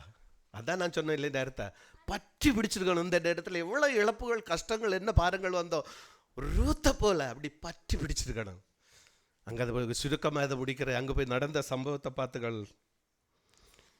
அவன் நேரம் போனது எங்கே? ஒன்றுமே இல்லை, ஒரு இது இல்லை. சாதாரண நம்ம சொல்ல போன அந்த ஒன்றுமே இல்லாத உடனே அவர் வட்டியும் எடுத்து பெட்டியும் எடுத்துட்டு கதிர் பறுக்க போனார். கதிர் பறுக்க போன இடம் எங்க? போவாசின் வயல். போவாசின் வயலில் போன இடத்துல திருப்பி வந்தாங்க. இன்னைக்கு எங்கள் அம்மா நீங்கள் கதிர் பறுக்க போனீங்க இப்படியாக போவாசுக வீட்டுக்கு. அதனால நகோமி சொல்கிறான், அவன் நம்மளோட உறவின் முறையானவர். ஆனால் மறுநாளும் கூட கதிர் பறுக்க போன நேரத்திலும் கூட அழகாக போவாஸ் சொல்கிறான். எப்படி சொல்கிறான்னு பாருங்களா. இஸ்ரவேலின் தேவனாகிய கர்த்தருடைய சேட்டையின் கீழ் ஆமென். அவராலே நிறைவான பலன் கிடைப்பதாக என்றார். அல்லேலூயா, அல்லேலூயா. சத்தமா சொல்லுங்க அல்லேலூயா. அது சொல்ற பாருங்க, இஸ்ரவேலின் தேவனாகிய கர்த்தருடைய சேட்டையின் கீழ் அடைக்கமலாய் வந்த உனக்கு அவராலே நிறைவான. எத்தனை பேர் நம்புதீங்க? நான் என் இயேசுவின் சட்டையின் கீழ் இருக்கிறேன், இஸ்ரவேலின் தேவனாகிய தேவனுடைய சட்டையின் கீழ் இருக்கிறேன். எத்தனை பேர் நம்புறீங்க? உங்களுக்கு நிறைவான பலனை தருவார், நிறைவான பலனை தருவாள். அங்க நடந்த காரியம் என்ன? போபாஸ் திருமணம் பண்ணி தாவீதின் சந்ததியில் உள்ள ஜனங்களை ஈன்றெடுக்க கர்த்தர் உதவி செய்தார். எப்படி இருந்தாரு அந்த விசுவாசம்? அவ பற்றி கொண்டபடியினால், குரங்க போல நம்ம பற்றி கொண்டு இருந்தபடியினால். பாருங்கள், 4:1, போவாஸ் ஓபேதை பெற்றான், ஓபேத் ஈசாக்கை பெற்றாள், ஈசாக்கு தாவீதை பெற்றாள். இந்த கட்டங்கள் பாருங்களா, நம்ம என்ன விசுவாசத்தை இருக்குல்ல. ஒரு காரியத்தை கூட உங்களோடு நான் சொல்ல விரும்புகிறேன். ஒரு முறை அரசர் மாளிகையில் ஏதாவது சிற்பங்கள் நீங்கள் செதுக்கி கொண்டு வந்தால் நிச்சயமாகவே உங்களுக்கு பரிசு கொடுக்கப்படும் என்று அரசர் மாளிகையில் இருந்து அழைப்பு வந்து, அப்போ உங்களுக்கு தெரியல, ஆயிரக்கணக்கில் உள்ள சிற்ப ஆசாரிகளும் மற்றவர்களும் சேர்ந்து சிற்பங்களை செதுக்கி கொண்டு போகணுன்னுள்ள ஒரு எண்ணத்தோடு இருந்தார்கள். ஒரு நாள் ஒரு சிற்ப கலைஞன் பக்கத்தில் இருக்கிற அந்த சேட்டு பக்கத்தில் செளியாட்டு கிடக்கிற அது ஒரு கல்லை போய் அப்படி எடுக்க போனார்.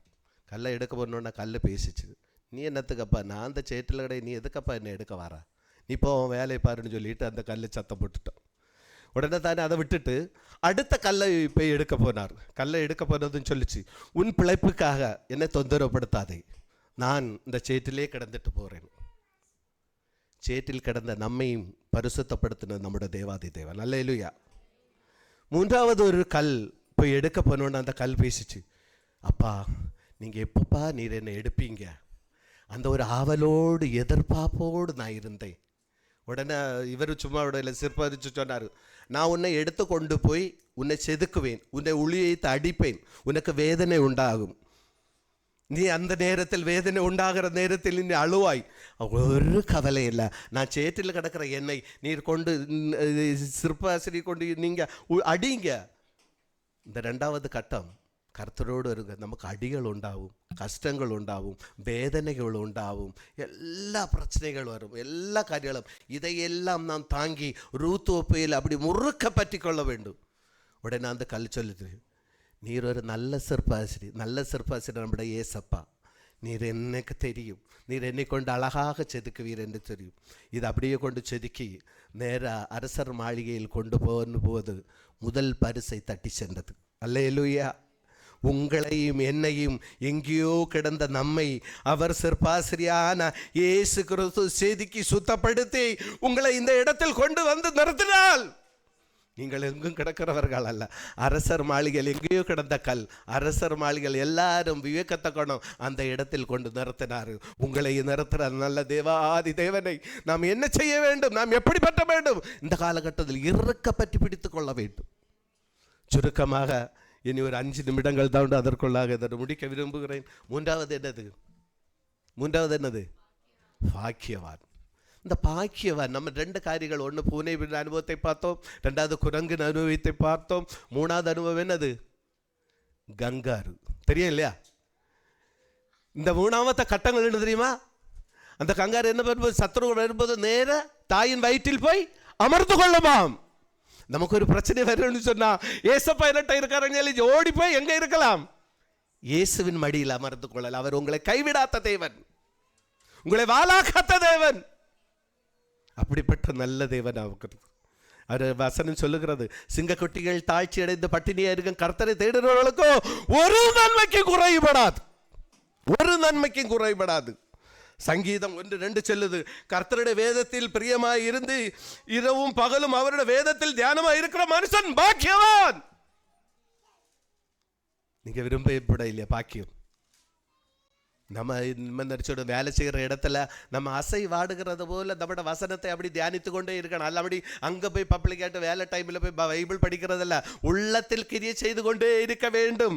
வசனம் சொல்லுகிறது மத்தேயு 5:3, ஆவியில் எளிமை உள்ளவன் பாக்கியவான், மத்தேயு 5:7 இரக்கமுள்ளவன் பாக்கியவான். பாருங்க எவ்வளவு பெரியானது. சாத்ராக் மேஷாக் ஆபேத்னோ ஊராத நபுகத்நேச்சர் ஒரு பொற்சிலையை கொண்டு நிறுத்திட்டு சொன்னார், இங்க பாருங்க அந்த பொற்சிலைக்கு முன்னாடி நீங்க வணங்க வேண்டும் என்று. 3வது கட்டத்தில் இந்த வந்திருக்க பாருங்க, 1 2 3வது கட்டத்தில் அவங்க சொன்னாங்க நாங்கள் இந்த பொற்சிலையை வணங்க மாட்டோம். சரி, அவர் மறுபடியும் சொன்னார், இன்னும் நாதரசரம் கிண்ணறங்கள் எல்லாம் வரட்டும், நீங்கள் கண்டிப்பாக வணங்க வேண்டும். முடியவே முடியாது. எங்களை ஆராதிக்கிற ஏசப்பாயை விட்டு நாங்கள் ஏறு இதுக்கு வர தான். இந்த 3வது கட்டத்தை பாருங்கள். தானியேல் 3:17 நாங்கள் அவர் நபுகத்நேச்சர் போய் கேட்குறாரு, நீங்கள் ஏப்பா நீங்கள் இது வணங்க இல்லைன்னு. உடனே சொன்னார், நாங்கள் ஆராதிக்கிற எங்கள் தேவன் எங்களை தப்புவிக்க வல்லவராக இருக்கிறார். ஒன்றும் இல்லைங்க, அவங்க சொன்னாங்க நீங்கள் ஆராதிக்கலைன்னு. ஆனால் தீ எரிஞ்சிட்டே இருக்குது, அந்த தீயில உங்களை கொண்டு தூக்கி போடும். மரணம் வேணுமா, பொற்சிலை வேணுமா, அல்லாத உங்க தேவன் வேணுமா? அவங்க என்ன பண்ணாங்க தெரியுமா? அழகா அடுத்து சொல்லும், படிங்க சிஸ்டர்.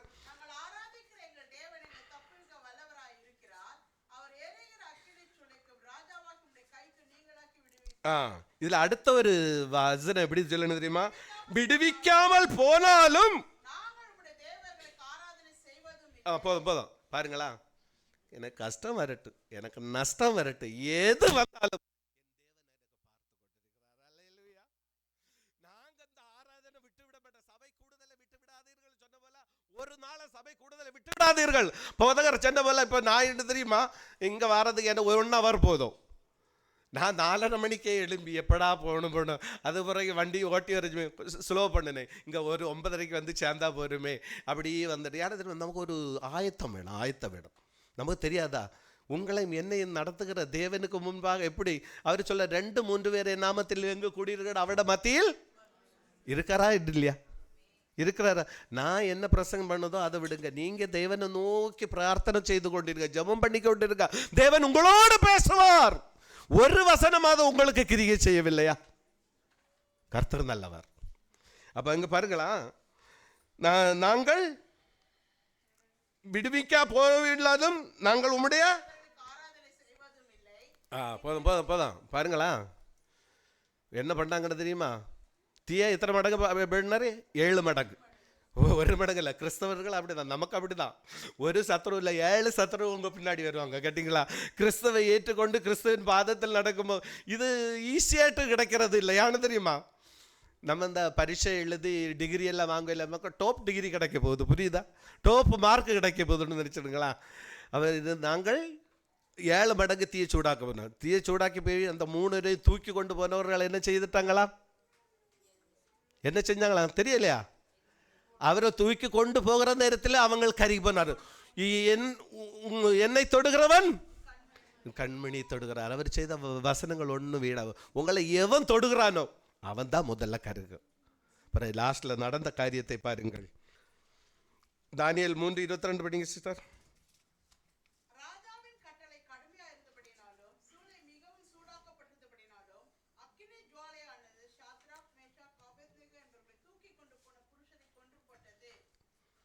ஆ 22 23 24 23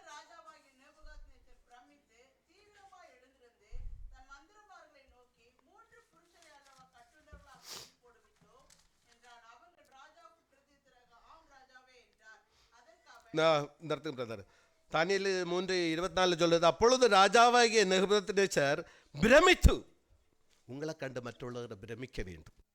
பாருங்களா, 3 பேரை போட்டச்சுமே யாரு? 4வது ஒரு ஆள் இயேசு அங்க கூட உலாவுறார். நீங்கள் தனிமையா இருக்கலாம், 2வது ஒரு ஆள் இயேசப்பா உங்களோடு இருப்பார், நிச்சயமாக இருப்பார். அப்படிப்பட்ட ஒரு நல்ல தேவன். அவர் 3:25 இதோ 4 பேரை விடுதலை அக்கினியில் நடுவில் உலாகிறதை காண்கிறேன், அவர்கள் ஒரு சேதமும் இல்லை, 4ஆம் ஆளில் செயல் தேவபுத்திரருக்கு சமமாயிருக்கிறது. ஒன்று நினைச்சு பாருங்க, எப்படிப்பட்ட ஆலோசனை இதை நம்ம சொல்லி இந்த நேரத்தில் பாருங்களா, எப்படி அந்த அனுபவத்தில் என்ன பண்றது? 3வது கங்காருவை போல. இப்போ உங்களை தேவன் விடுவிப்பாரா இல்லை அப்படி எரிஞ்சிட்டு போட்டுன்னு விட்டுருவாரா?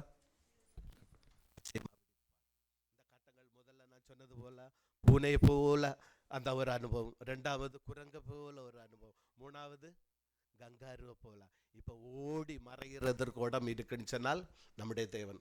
ஒரு 2 மினிட் கூட உங்களோடு ஒரு காரியத்தை சொல்லி முடிக்கிறேன்.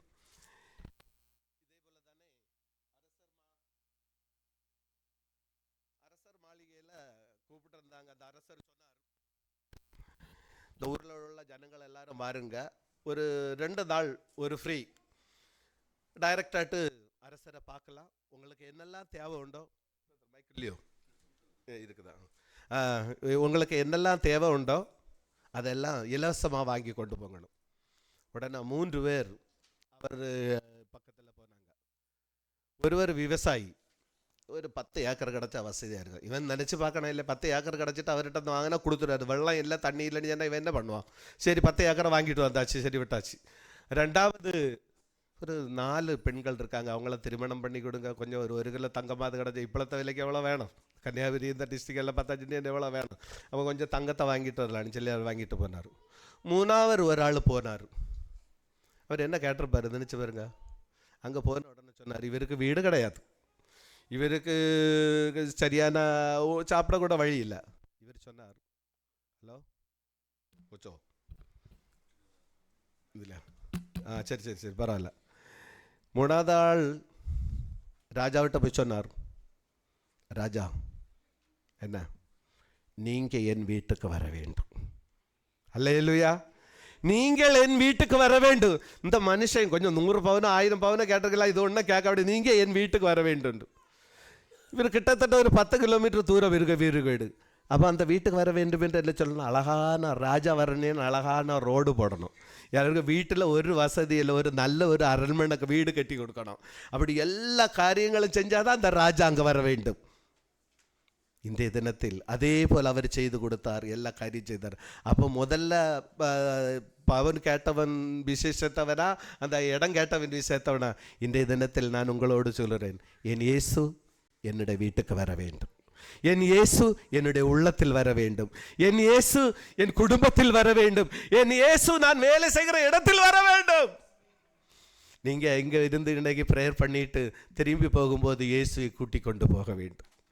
நீர் என்னோடு வருவேன் என்றால் நான் உன்னதமான இடத்தில், நீர் என்னோடு இருந்தால் போதும், உன்னதமான இடத்தில் என்னை உயர்த்துகிற ஒரு தேவன். முதல்ல நம்ம பார்த்தது போல ரூத்துவின் அனுபவம், 3 காரியங்களை நான் உங்களோடு செய்த பாருங்களா. முன்னாடி போகிற நேரத்தில் கடல், பின்னாடி வருகிறது பார்வோனின் சேனைகள், மத்தியில் மக்கள் என்ன செய்வாங்க? அப்படி ஒரு இடுக்கட்டான ஒரு சூழ்நிலை நம்முடைய வாழ்க்கையில் அநேக நேரங்கள் வரும். முன்ன போனால் எனக்கு ஒன்றுமே செய்ய முடியாது, அவ்வளோதான். பின்னாடி சத்ரு என்னை துரத்துகிறான், மத்தியில் நாங்கள். பார்த்தார் மோசே, இன்னைக்கு எப்படி ஆனாலும் நாங்கள் அங்கே பிரேத குழி இல்லாமடிக்க எங்களை இவ்வளோ தூரம் அழைத்து கொண்டு வந்தீங்கன்னு சொல்லி கல்லெடுத்து ஏறிய அவரை தொடுனார்கள். மோசே என்ன பதில் சொல்கிறார் இதை பாருங்கள். நீங்கள் நின்று கொண்டு உங்களுக்கு செய்யும் இரட்சிப்பை பாருங்கள், இன்றைக்கு காண்கிற எகிப்தியனை இனி என்றைக்கும் காண மாட்டீர்கள். அழகாக கடலை திறந்து கொடுத்தார், மக்களை நடக்க செய்தார்.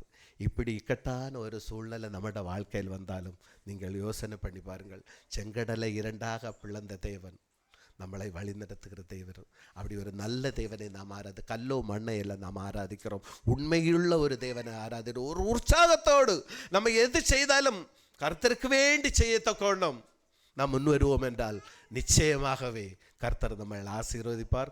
கர்த்தர் நல்லவர் என்பதை ருசித்து பாருங்கள். அவர் மேல் நம்பிக்கை இருக்கிற மனுஷன் பாக்கியவான். எனக்கு ஒத்தாசை வரும், பர்வதங்களுக்கு நேராக என் கண்களை ஏறெடுக்கிறேன். வானத்தையும் பூமி உண்டாக்கின தேவனிடத்திலிருந்து வரும். யார்கிட்ட இருந்து வராது, நம்முடைய தேவனோடு இருந்து மாத்திரம். சொல்கிறார், பொல்லாதவர்களாகிய நீங்கள் உங்கள் பிள்ளைகளுக்கு நல்ல இவைகளை கொடுக்க அறிந்திருக்கும் போது, பரமை பிதாவினோடு வேண்டிக் கொள்ளும் போதும் அவர் பரிசுத்தத்தை கொடுப்பது அதிக நிச்சயம் அல்லவா?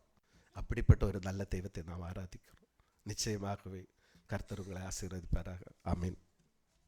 அல்லேலூயா. எதை செய்தாலும் கர்த்தருக்கென்று மனப்பூர்வமாய் மகிழ்ச்சியோடு செய்யுங்கள். அல்லேலூயா. அருமையான தேவ செய்தியை கொடுத்த அருமையான சகோதரருக்காக நான் முதலில் நன்றி செலுத்துகிறேன். அந்த சபையின் சார்பில் நான் உங்களுக்கு நன்றியை தெரிவித்துக் கொள்கிறேன். ஸ்தோத்தரிக்கிறோம் ஆண்டவரே. துதிகளின் மத்தியில் வாசமாக இருக்கிற எங்கள் அன்பின் தகப்பனை உம்மை நன்றியோடு ஸ்தோத்தரிக்கிறோம். ஆசீர்வதிக்கப்பட்ட அந்த மனமகிழ்ச்சியான நாளுக்காய் நன்றி செலுத்துகிறோம் ஆண்டவரே. எங்களுடைய விண்ணப்பங்கள் உங்கள் காதில் எட்டி இருக்கும் என்பதை நாங்கள் விசுவாசிக்கிறோம் ஆண்டவரே. நாங்கள் அந்த ரூத்தை போல எங்கள் தகப்பன் எங்கள் தாய்கள் ஆராதித்த அந்த உண்மையான தேவனை நாங்களும் ஆராதிக்கிறோம் என்பதை நாங்கள் விசுவாசிக்கிறோம். நீர் ஜீவனுள்ள தேவன் என்பதை நாங்கள் விசுவாசிக்கிறோம். பிரியமானவர்கள் ஆண்டவரே நன்றி செலுத்துகிறோம் ஆண்டவரே. எங்கள் பிள்ளைகள் வடிக்கிற கண்ணீருக்கு இரட்டிப்பான நன்மைகளை நீர் தருவீர் என்பதை நாங்கள் விசுவாசிக்கிறோம். எங்கள் புலம்பல்களை நீர் ஆனந்த களிப்பாய் நீர் மாற்றுவீர். மற்றவர்களுக்கும் உம்மை வணங்குகிறவர்களுக்கும் உம்மை வணங்காதவர்களுக்கும் இடையிலே ஒரு வித்தியாசத்தை நீர் காண்பிப்பீர் என்பதை நாங்கள் விசுவாசிக்கிறோம். எங்கள் பிள்ளைகளுக்கு நீர் ஒரு அற்புதத்தை அதிசயத்தையும் செய்ய வேண்டுமாய் செபிக்கிறோம் ஆண்டவரே. மனதிலே புலம்பல்களோடு இருக்கிற பிள்ளைகளை நீர் தொட வேண்டுமாய் செபிக்கிறோம் ஆண்டவரே. அந்த ஆகாரின் கண்ணீரை கண்டு அந்த வனாந்தரத்திலே அந்த குழந்தைக்கு ஒரு நீரூற்றை நீர் காண்பித்தீரே பிரியா. நீர் அன்பின் தேவன், நீர் அன்பானவர், நீர் நல்லவர், நீர் வாக்கு மாறாத தேவன். உன் தாயின் கருவிலே நான் உன்னை தெரிந்து கொண்டேன் என்று சொன்னீரே. எங்களை குறித்த ஒரு திட்டம் இருக்கிறது. எங்களை குறித்த உமது திட்டம் நிறைவேற ஆண்டவரே எங்களை நாங்கள் ஒப்படைக்கிறோம், எங்களை ஒப்புவிக்கிறோம். உடைய பொற்பாதத்தில் நாங்கள் எங்களை ஒப்புவிக்கிறோம். நல்ல தகப்பனே நன்றியோடு உம்மை ஸ்தோத்தரிக்கிறோம். சபைக்காய் உழைக்கிற ஓடுகிற ஒவ்வொரு பிள்ளைகளுக்காக நன்றி செலுத்துகிறோம். சிறு பிள்ளைகளை ஆசீர்வதிங்க ராஜா ஆண்டவரை. திருமணமாகாத பிள்ளைகளுக்கு திருமண காரியங்களை நீர் அதிசீக்கிரத்தில் நீர் கொடுக்க வேண்டுமா செபிக்கிறோம். வேலையிலே பிரச்சனை இருக்கிற பிள்ளைகள், சம்பள பாக்கி இருக்கிற பிள்ளைகள் ஒவ்வொருவரையும் நீர் ஆசீர்வதிக்க வேண்டுமா செபிக்கிறோம். ஏற்ற வேளைகளிலே பிள்ளைகளுடைய ஒவ்வொரு காரியத்தையும் நிறைவேற்ற வேண்டுமா செபிக்கிறோம் ஆண்டவர். கர்ப்பஸ்திரீகளுக்காய் நன்றி செலுத்துகிறோம். கர்ப்பத்திற்காய் காத்திருக்கிற பிள்ளைகளுக்காக நன்றி செலுத்துகிறோம் ஆண்டவரே. ஆண்டவரே தேவன் சொல்லுகிறார், மரியாளை பார்த்து சொன்னார், ஸ்திரீயே இன்னும் என் வேளை வரவில்லை என்று. ஹல்லேலூயா. உங்கள் நினைவாய் என் தேவன் இருக்கிறார் பிரியமானவர்களே. அவருடைய வேளை வரும் பொழுது உங்களை ஆனந்த களிப்பாய் மாற்றுவார். ஹல்லேலூயா, ஹல்லேலூயா, ஹல்லேலூயா. வேதம் சொல்லுகிற இரட்டிப்பான நன்மையை தருவேன், அதை இன்றே தருவேன் என்று சொன்ன எங்கள் தகப்பன் அல்லவோ. எங்கள் பிள்ளைகளை ஆசீர்வதிங்க, வயதான பெற்றோர்களை ஆசீர்வதிங்க ஆண்டவரே. எங்கள் தேசத்தை ஆசீர்வதிங்க. விசேஷமாக எங்கள் நாட்டில் இருக்கிற அந்த எலெக்ஷனுக்காக நன்றி செலுத்துகிறோம். நல்ல ஒரு தலைவர்களை தர வேண்டுமாய் செபிக்கிறோம் ஆண்டவரே. இன்னும் ஆண்டவரை வட இந்தியாவில் ஊழியம் செய்கிற ஆண்டவரை எவாஞ்சலிஸ்ட் ஒவ்வொருவர்களுக்காக நன்றி செலுத்துகிறோம். பிள்ளைகளின் தேவைகள், அவருடைய குழந்தைகளுடைய படிப்பு, அவருடைய பெற்றோர்கள் காரியங்கள், உடல்நிலை, ஒவ்வொரு தேவைகளையும் நீர் சந்திக்க வேண்டுமாய் செபிக்கிறோம் ஆண்டவரை. நன்றி செலுத்துகிறோம். மீண்டுமாய் சபையை உமது கரங்களில் ஒப்படைக்கிறோம் ஆண்டவரை. இம்மட்டும் நீர் வழிநடத்தினீர், இம்மட்டும் நீர் எங்களுக்கு போதுமானவராய் இருந்தார் ஆண்டவரே. இன்னும் இன்னும் சபையில் உள்ள ஒவ்வொரு பிள்ளைகளும் வைராக்கியமாய் எழும்பி ஓட ஆண்டவரே, எங்கள் போர்வைகளை எடுத்து நாங்கள் களைந்து விட்டு குன்றி குன்றி ஓடாமல் இன்னும் இன்னும் நாங்கள் ஓட நிமிர்ந்து நடக்க உமக்கா சேனை, இயேசுவின் சேனை வீரர்களாய் நாங்கள் நடக்க நீர் கிருபை செய்ய வேண்டுமாய் செபிக்கிறோம். எங்களிடத்தில் இந்த சோர்வின் ஆவதியை எடுத்து போட வேண்டுமாய் செபிக்கிறோம். ஏதாவது நான் செய்ய வேண்டும், ஆண்டவருக்காய் நான் ஏதாவது செய்ய வேண்டும் என்பது ஒரு வைராக்கியத்தை எங்களுக்கு தர வேண்டும் செபிக்கிறோம் ஆண்டவரே. நாங்கள் குன்னி குன்னி போக நாங்கள் வரவில்லை, உமது பாதத்திலே நன்றி செலுத்துகிறோம். நாங்கள் மக்கி போகாதபடிக்கு எங்களை மீட்டருளும். ஹல்லேலூயா. எங்கள் தாளந்துகளை உமக்கா நாங்கள் பயன்படுத்த கிருபை செய்ய வேண்டுமாய் செபிக்கிறோம். சோர்வின் நாவிகள், எரிச்சலின் நாவிகளை எடுத்து போட வேண்டுமாய் செபிக்கிறோம் ஆண்டவரே. நன்றி செலுத்துகிறோம். இன்னும் இன்னும் இன்னும் நான் தேவனுக்காய், இயேசுவுக்காய் ஏதாவது செய்ய வைராக்கியத்தை என்னுடைய வாழ்க்கையில் நீர் தர வேண்டுமாய் செபிக்கிறோம். காத்துக்கொள்ளுங்க, வழி நடத்துங்க என்ப இயேசுவின் நாமத்திலே பிதாவே, ஆமென். கர்த்தராகிய இயேசு கிறிஸ்துவின் கிருபையும் பிதாவாகிய தேவனுடைய அன்பும் பரிசுத்த ஆவியானவருடைய ஐக்கியமும் சிநேகமும் நம் அனைவரோடும் கூட என்றும் என்றும் சதா காலங்களிலும் இருப்பதாக.